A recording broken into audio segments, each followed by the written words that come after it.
As everything wrapped for the day, CNN broke news right at the end of the day that put the spotlight firmly on the question that they will have to contend with tomorrow at the Senate impeachment trial. The question of whether or not to have any witnesses testify as to the factual record that's at issue here. CNN reporting tonight that during the attack on the Capitol, the top Republican in the House, Kevin McCarthy, was able to reach President Trump on the phone, which is something that Kevin McCarthy had publicly described before. But what's new in the CNN reporting tonight is what McCarthy says happened during that call. He reportedly told the president that rioters were rampaging through the Capitol. He asked the president, begged the president to make a public statement to call off the rioters, to tell them to stand down. McCarthy reportedly told President Trump that the rioters were Trump supporters and that the Capitol was in the midst of a full-blown attack. McCarthy telling the president that rioters were breaking into his office through the windows at that moment. According to this new reporting tonight, President Trump responded by telling Kevin McCarthy, quote, "Well, Kevin, I guess these people are more upset about the election than you are." If that, in fact, happened, if the president was not only rebuffing calls for help at that time, but he was being told about the character of the attack, the violent nature of the attack, and he responded that the guy calling him for help obviously didn't care enough, but those rioters sure did, that would be an important fact to know when it comes to considering this article of impeachment, right? I mean, we know that the attack on the Capitol happened. We know what the gravity of it was and the consequences of it. Did he want it to happen? Not only did he know in advance it was likely to happen, and then he set things in motion so it would happen, but once it was underway, was he happy about it? Maybe the reason he didn't try to stop it is because he didn't want to stop it? We have new reporting tonight on what Donald Trump angrily said to Kevin McCarthy while the invasion of the Capitol was going on, while it was actually happening. But 2 days after the attack on the Capitol, John Bresnahan, Anna Palmer, and Jake Sherman reported that House Minority Leader Kevin McCarthy got into a screaming match. That's what they called it, a screaming match on the phone with Donald Trump while the Capitol was being invaded.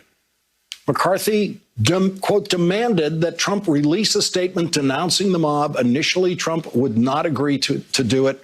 Trump, also under pressure from top aides to act, finally relented and said he would send a tweet. That wasn't good enough for McCarthy, who wanted more. Trump later issued a tepid video statement that criticized the protesters while still insisting he won the election. That video didn't actually criticize the protesters. Now, that was reported, all of that was reported just 2 days after the invasion of the Capitol. And today we have very important additional reporting quoting what Donald Trump actually said on that phone call. "Well, Kevin, I guess these people are more upset about the election than you are," Trump said, according to lawmakers who were briefed on the call afterward by McCarthy. A furious McCarthy told the president the rioters were breaking into his office through the windows and asked Trump, "Who the F do you think you are talking to?"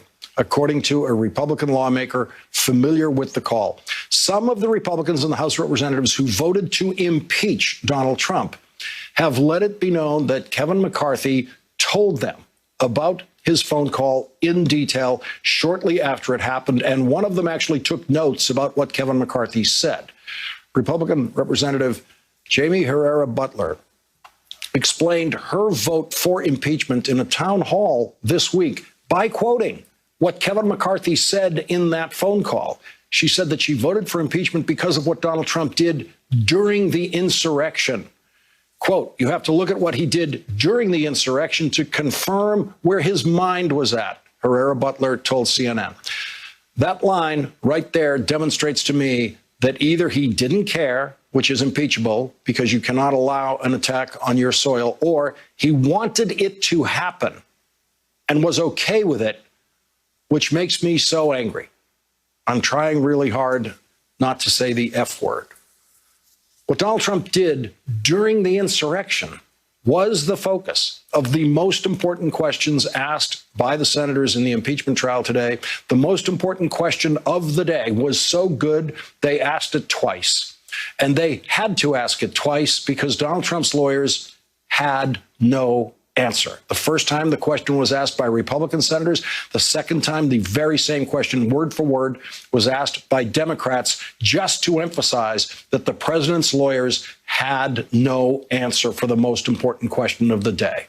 And it is truly amazing that they had absolutely no answer for a question that we all knew was coming. It's a question we've all been wondering about, asking about since January 6th. And it is exactly what lead House Manager Jamie Raskin told the senators they should ask in his closing statement yesterday.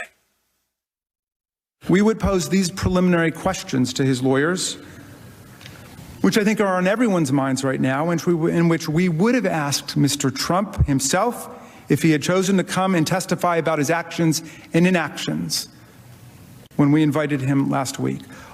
One, why did President Trump not tell his supporters to stop the attack on the Capitol as soon as he learned of it?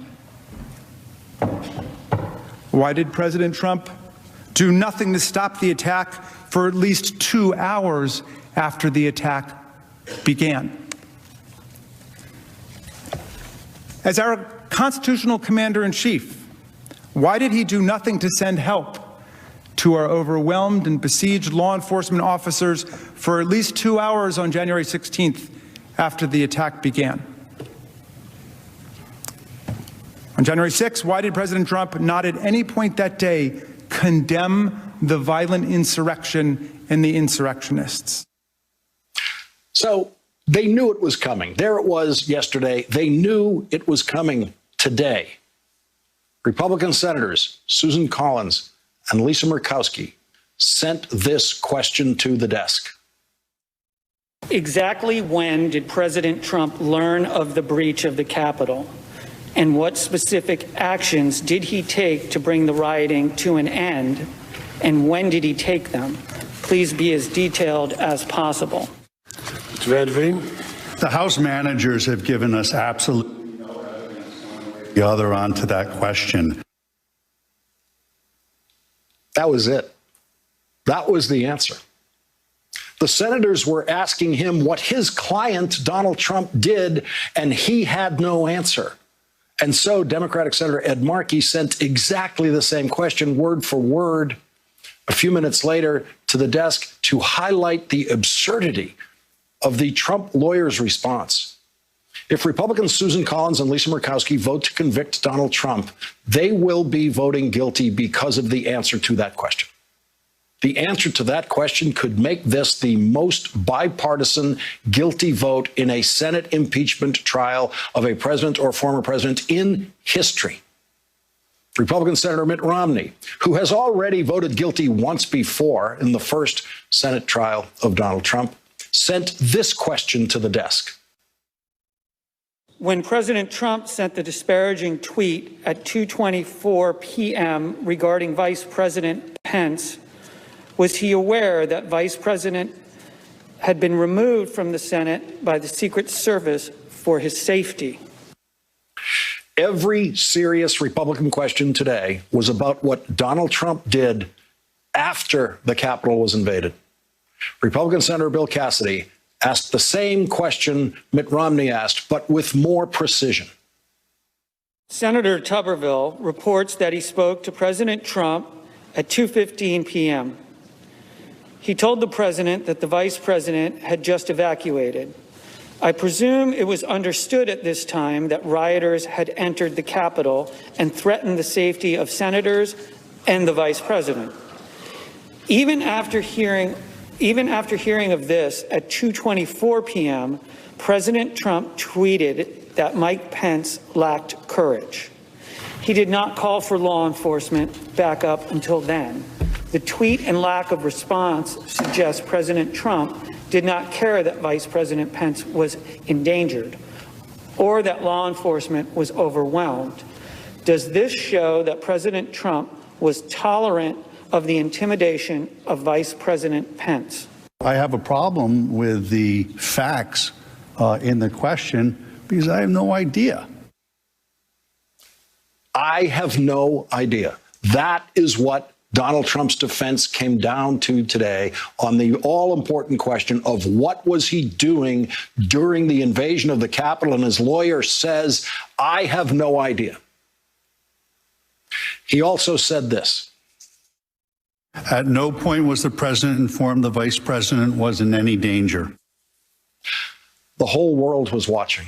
The whole world knew that Mike Pence and everyone else who was in the Capitol was in danger, and Donald Trump's lawyer stood in the well of the Senate today and lied about that. Donald Trump knew exactly where Mike Pence was in the Capitol every minute that the building was under siege, and everyone in the Senate knows that Donald Trump's lawyer lied to them about that today. Instead of facts, Donald Trump's lawyer was armed only with hatred today. In classic Trumpian style, he projected his own hatred onto Democrats, accusing every Democrat in the House of Representatives of acting on hatred instead of on their oaths of office when they voted to impeach Donald Trump. And so it is, in its way, a fitting final presence of Donald Trump in the United States Senate. There will never be another piece of Trump legislation moving through the Senate.